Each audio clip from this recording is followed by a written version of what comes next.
दोस्तों स्वागत है आप सभी का हमारे चैनल जीके टेक जोन में। दोस्तों आज के इस वीडियो में हम देखेंगे बिहार दरोगा मेंस के प्रैक्टिस सेट नंबर 3, जिसमें 50 क्वेश्चंस के सेट को देखेंगे जो कि आपके आने वाले एग्जाम्स के लिए बहुत ही इंपॉर्टेंट है। तो दोस्तों कोशिश कीजिएगा इस वीडियो को लास्ट तक देखें। यदि वीडियो पसंद है तो वीडियो को लाइक कीजिएगा, दोस्तों में शेयर कीजिएगा, और अभी तक आप हमारे चैनल को सब्सक्राइब नहीं किए हैं तो प्लीज़ चैनल को सब्सक्राइब कर लें और बेल आइकन का बटन जरूर दबाइएगा, ताकि मैं जो भी वीडियो अपलोड करूंगा उसकी नोटिफिकेशन सबसे पहले आप लोगों तक पहुंचेगा, जिससे आप सभी वीडियो को देख पाएंगे। तो चलिए आज का टेस्ट शुरू करते हैं।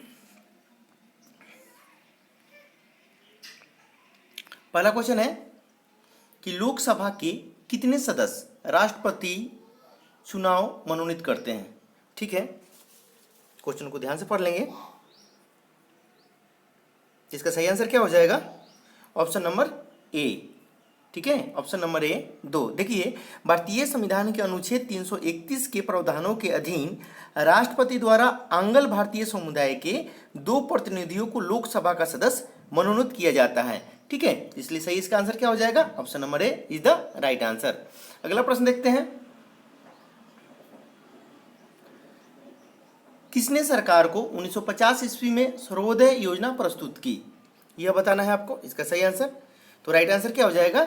Jayaprakash Narayan. Option number C इसका सही आंसर होगा। अगला क्वेश्चन है कि यह भारत के साथ सबसे कम स्थलीय सीमा बांटता है।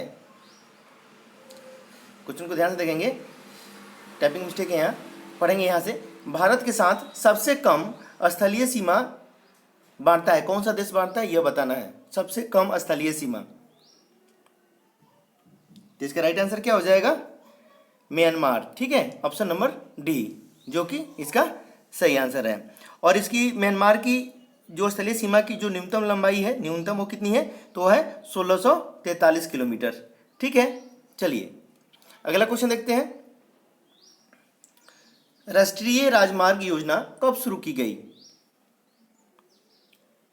इसका सही आंसर हो जाएगा 2001 ईस्वी में। ठीक है, 2001 में राष्ट्रीय राजमार्ग योजना शुरू की गई थी। चलिए अगला प्रश्न देखते हैं। अगला क्वेश्चन है, पीली क्रांति का संबंध किससे है या किससे संबंध है? ठीक है, इसका सही आंसर बताना है आपको। 4 विकल्प दिए गए हैं। इसका राइट आंसर हो जाएगा किससे है? तिलहन से है। ठीक है, ऑप्शन नंबर बी यहाँ पे इसका सही आंसर होगा। अगला क्वेश्चन देखते हैं। भारत में उत्पाद की गई कितने प्रतिशत कॉफी निर्यात की जाती है? इसका सही आंसर बताना है आपको। इसका राइट आंसर क्या हो जाएगा? 70%। ठीक है, ऑप्शन नंबर बी यहाँ पे इसका सही आंसर हो जाएगा। अगला क्वेश्चन देखते हैं। दुर्गापुर इस्पात कारखाना किसकी सहायता से स्थापित किया गया? यहाँ पे किसकी कर लेंगे, टाइपिंग मिस्टेक है यहाँ पे। किसकी सहायता से स्थापित किया गया? इसका राइट आंसर हो जाएगा इंग्लैंड की सहायता से। ठीक है, ऑप्शन नंबर सी इसका सही आंसर होगा। अगला क्वेश्चन है, किस वर्ष के बजट में जीएसटी का पहली बार जिक्र किया गया था? इसका सही आंसर हो जाएगा वर्ष 2006 और 7 में। ठीक है, option number A is the right answer. अगला क्वेश्चन है,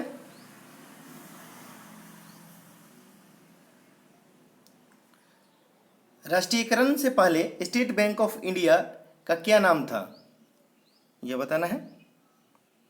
इसका सही आंसर हो जाएगा इंपीरियल बैंक ऑफ इंडिया। ठीक है, राष्ट्रीयकरण से पहले स्टेट बैंक का क्या नाम था? Imperial bank of India. Option number A is the right answer. अगला क्वेश्चन है, हम इस पंचवर्षीय योजना के मध्य में हैं। ध्यान दीजिएगा, क्वेश्चन पे गौर कीजिएगा। इसका सही आंसर क्या हो जाएगा? 9वीं, 12वीं, 13वीं, 7वीं। देखिए, हम लोग जो वर्तमान समय में है किसी भी पंचवर्षीय योजना के अंदर नहीं है, क्योंकि जो 12वीं पंचवर्षीय जो योजना थी 2017 में वो खत्म हो गई थी। ठीक है, तो इस प्रश्न में इसका कोई आंसर नहीं है। लेकिन एग्जाम के मैंने इसलिए क्वेश्चन को रखा ताकि एग्जाम के व्यू में ये पूछ सकता है कि जो 12वीं पंचवर्षीय योजना है उसे कब खत्म कर दिया गया था, कब खत्म किया गया। ठीक है, तो उसे वर्ष 2017 में खत्म किया गया था। तो पंचवर्षीय योजना भी देख लेंगे, क्योंकि ये भी इम्पोर्टेंट है। तो भारत में पंचवर्षीय योजनाओं की शुरुआत जो हुई थी जवाहरलाल नेहरू के समय में शुरू की गई थी, ठीक है। और पहली पंचवर्षीय योजना 1951 में शुरू हुई थी, 1951 में शुरू की गई थी, ठीक है, जो 51 से लेकर 56 तक चली थी। तो पहली पंचवर्षीय योजना जवाहरलाल नेहरू के द्वारा शुरू की गई थी 1951 में, और 12वीं पंचवर्षीय योजना 2017 में खत्म हो गई है, ठीक है। तो इसे भी याद रखेंगे। इस प्रश्न में इसका कोई भी आंसर नहीं है, क्योंकि जो पंचवर्षीय योजनाएं हैं वो अब समाप्त हो चुकी है, ठीक है। चलिए अगला प्रश्न देख लेते हैं। यह गायन शैली नवाब वाजिद अली शाह के दरबार में शुरू हुई। इसका सही आंसर बताना है। इसका सही आंसर हो जाएगा ठुमरी, ठीक है। ऑप्शन नंबर सी, अवध के नवाब वाजिद अली शाह के दरबार में ठुमरी शास्त्रीय गायन शैली का विकास हुआ था, ठीक है ना। तो option number C is the right answer. अगला क्वेश्चन है, स्वराज पार्टी की स्थापना किसने की? इसका सही आंसर क्या हो जाएगा, जल्दी से बताएं। मोतीलाल नेहरू, ठीक है।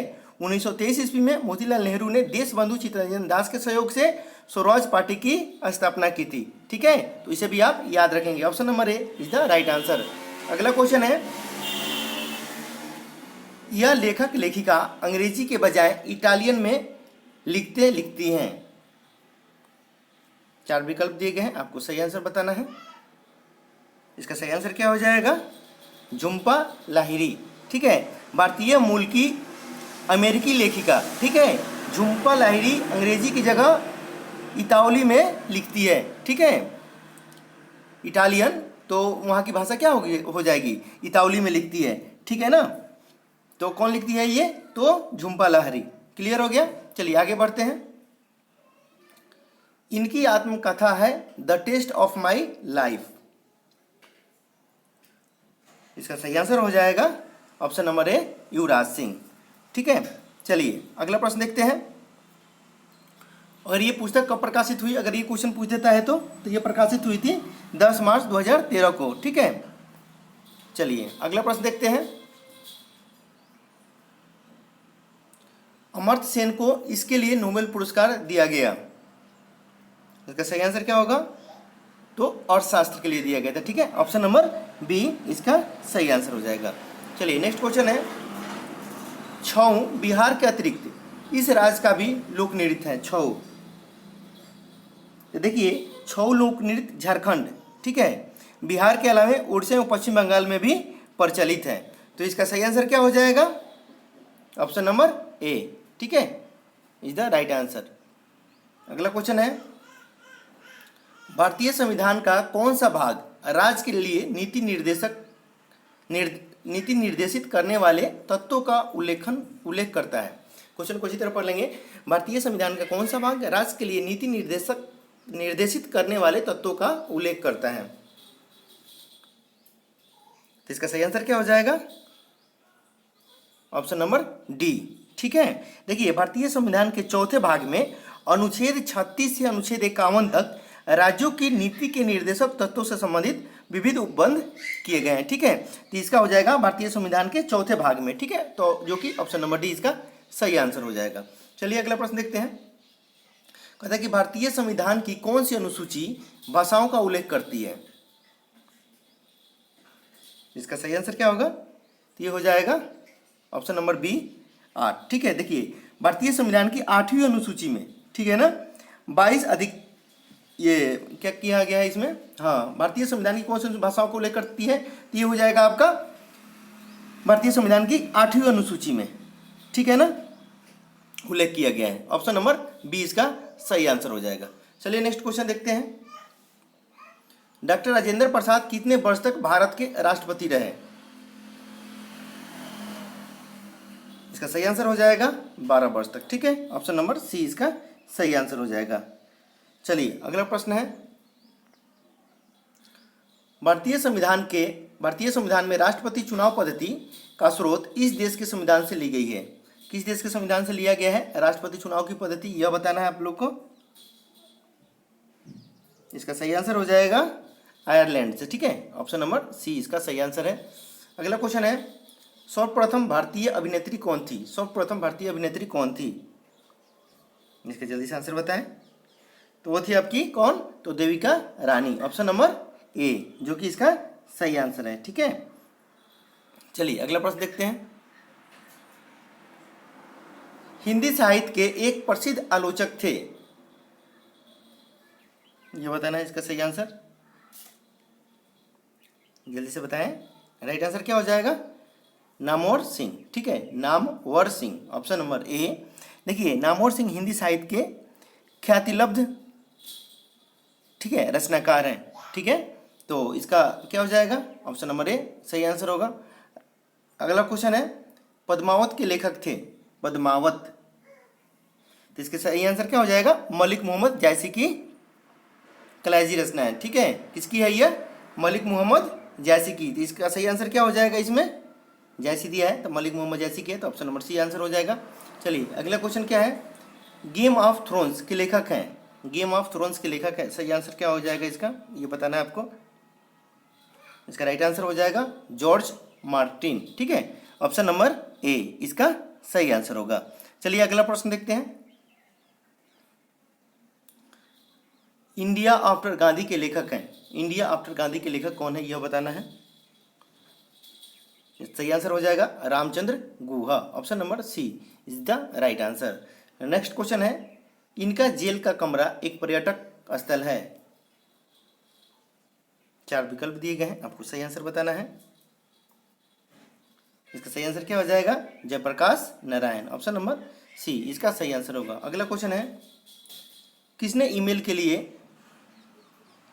ये चिन्ह दिया गया है? ठीक है, किसके द्वारा ईमेल के लिए ये जो चिन्ह है जो आप देख रहे हैं वो दिया गया, @ ठीक है, यह बताना है किसके द्वारा दिया गया था, जल्दी से बताइए। इसका सही आंसर हो जाएगा रे टॉमलिंसन के द्वारा दिया गया था। ठीक है, ऑप्शन नंबर ए जो कि सही आंसर है। नेक्स्ट क्वेश्चन है, इस बैंक ने अपने कर्मचारियों को घर से बैंक के सर्वस्व अभिगम करने की इजाजत दी है, सही आंसर बताना है। इसका राइट आंसर हो जाएगा ICICI। ठीक है, इस बैंक ने अपने कर्मचारियों को घर से बैंक के सर्वर्स अभिगम करने की इजाजत दी है, तो हो जाएगा ICICI। ठीक है, ऑप्शन नंबर डी सही आंसर होगा। अगला क्वेश्चन है, देख पा रहे हैं? हाँ, इस लेखक लेखिका का जन्म बिहार में हुआ था, अच्छी तरह पढ़ लेंगे कौन से लेखक हैं, सही आंसर बताएंगे। इसका सही आंसर क्या हो जाएगा? फणीश्वर नाथ रेणु। ठीक है, ऑप्शन नंबर ए जो कि सही आंसर है। ठीक है, इनका जन्म कहाँ हुआ था? इनका जन्म बिहार के पूर्णिया जिले में हुआ था। ठीक है, फणीश्वर नाथ रेणु का। चलिए अगला क्वेश्चन देखते हैं। बिस्मिल्लाह खां इस साज को बजाने के लिए प्रसिद्ध थे। 4 विकल्प दिए गए हैं, आपको सही आंसर बताना है कौन सा साज बजाते थे।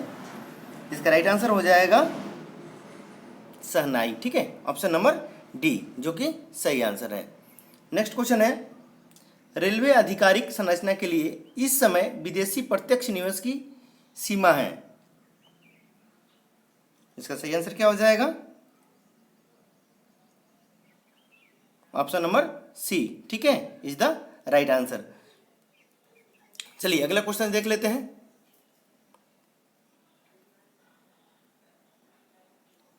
यह किसी देश के व्यक्तियों की आय विषम ज्ञात करनी है, इसका सही आंसर बताना है आपको।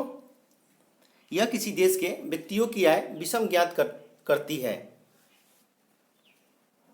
सही आंसर क्या होगा इसका? लॉरेंज वक्र। ठीक है, ऑप्शन नंबर ए इसका सही आंसर है। अगला क्वेश्चन है, बैंक नोट प्रेस यहां पर स्थित है, सही आंसर हो जाएगा देवास में। ठीक है, ऑप्शन नंबर बी इसका सही आंसर हो जाएगा। और मध्य प्रदेश के देवास में बैंक नोट प्रेस अवस्थित है। ठीक है, जबकि महाराष्ट्र के नासिक में करेंसी नोट प्रेस, ठीक है, और पश्चिम बंगाल के सालबनी में करेंसी नोट प्रेस है। ठीक है, तो इसे भी आप याद कर लेंगे, एग्जाम के लिए इंपॉर्टेंट है। चलिए अगला प्रश्न देखते हैं।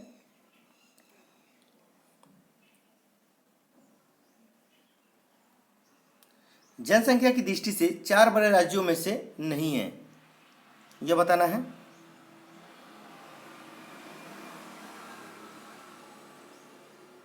इसका सही आंसर बताना है कि जनसंख्या की दृष्टि से 4 बड़े राज्यों में नहीं है।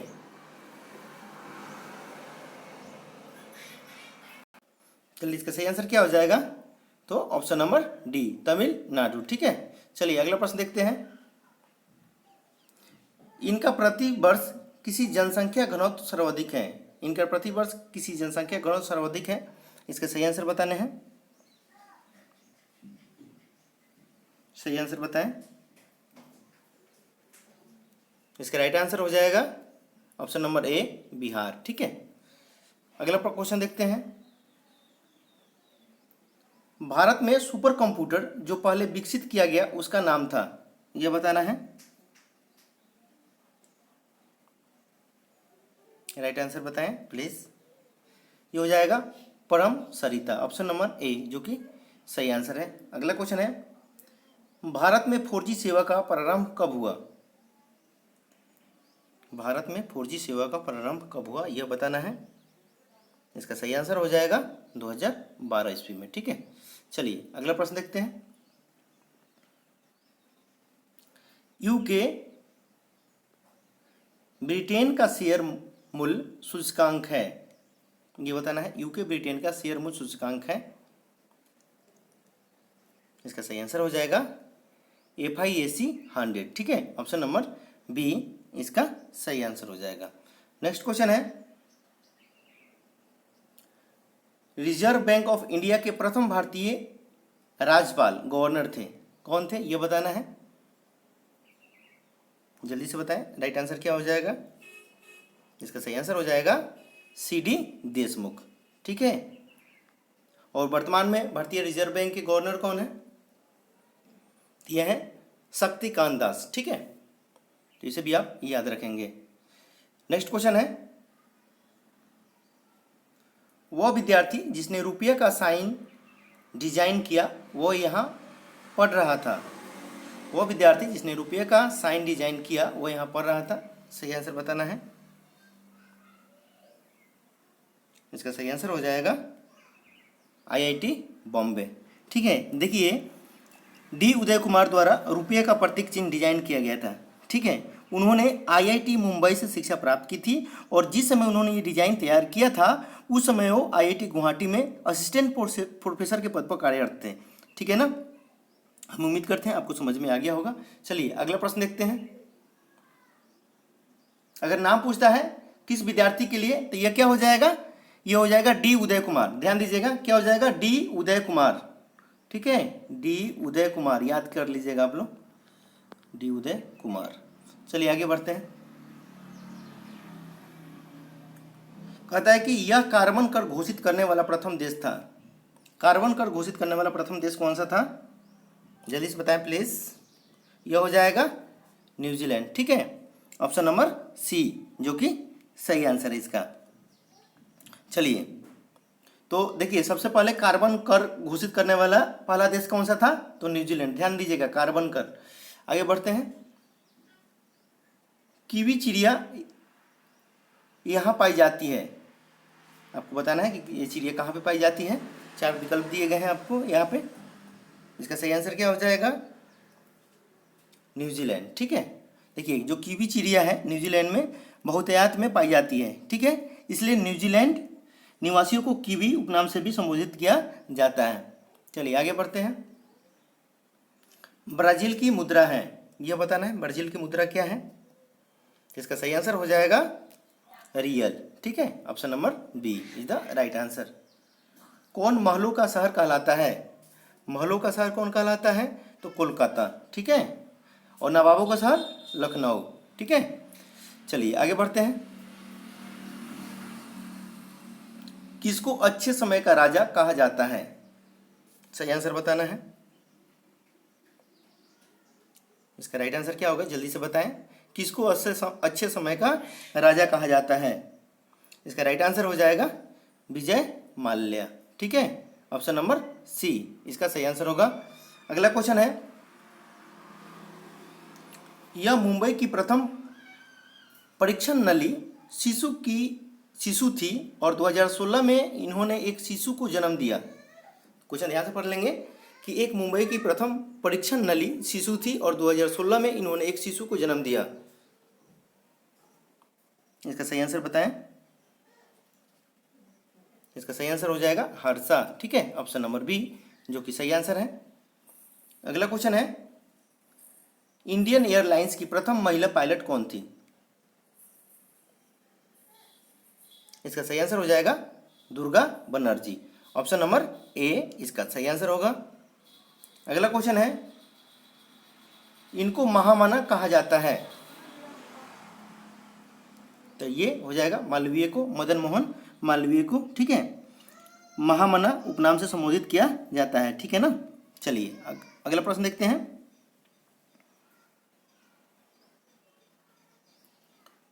कर्क रेखा इस राज्य के मध्य से नहीं गुजरती। कर्क रेखा, इसका सही आंसर क्या होगा? इससे पहले वाला जो इन्फोर्समेंट का जो है उसमें टोटल डिटेल बताए हैं, इसके आप देख सकते हैं। यहाँ पे इसका सही आंसर क्या होगा ये बताना है आपको। तो इसका सही आंसर हो जाएगा बिहार से। ठीक है, कर्क रेखा इन राज्य के मध्य से नहीं गुजरती, वो बिहार से छत्तीसगढ़, झारखंड और त्रिपुरा के मध्य से होकर गुजरती हैं और बिहार से होकर नहीं गुजरती है। ठीक है, चलिए अगला प्रश्न देखते हैं। ब्रह्मपुत्र नदी बांग्लादेश में क्या कहलाती है? ब्रह्मपुत्र नदी बांग्लादेश में क्या कहलाती है? इसका सही आंसर क्या हो जाएगा जल्दी से बताएं कमेंट सेक्शन में। और आपके स्कोर कितने आए हैं ये जरूर बताइएगा कमेंट सेक्शन में कमेंट करके, और इससे ज़्यादा नंबर अगले सेट में आप लाने का प्रयास करेंगे। इसका चलिए जल्दी से आंसर बताइए, सही आंसर क्या हो जाएगा? तो देखिए, ब्रह्मपुत्र नदी बांग्लादेश में जमुना के नाम से बहती है और वहाँ पद्मा नाम से बहने वाली गंगा नदी में मिल जाती है। ठीक है, तो इसका सही आंसर क्या हो जाएगा? जमुना।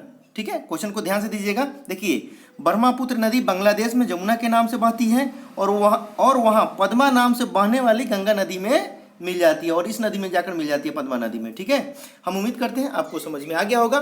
दोस्तों, यह वीडियो आप लोगों को कैसा लगा? यदि वीडियो अच्छा लगा हो तो वीडियो को लाइक कीजिएगा, दोस्तों में शेयर कीजिएगा। ठीक है, व्हाट्सएप और फेसबुक के माध्यम से। और अभी तक आप हमारे चैनल को सब्सक्राइब नहीं किए हैं तो प्लीज़ चैनल को सब्सक्राइब कर लें और बेल आइकन का बटन जरूर दबाइएगा, ताकि मैं जो भी वीडियो अपलोड करूंगा उसकी नोटिफिकेशन सबसे पहले आप लोगों तक पहुंचेगा, जिससे आप सभी वीडियो को देख पाएंगे। तो चलिए मिलते हैं अगले वीडियो में, तब तक के लिए धन्यवाद।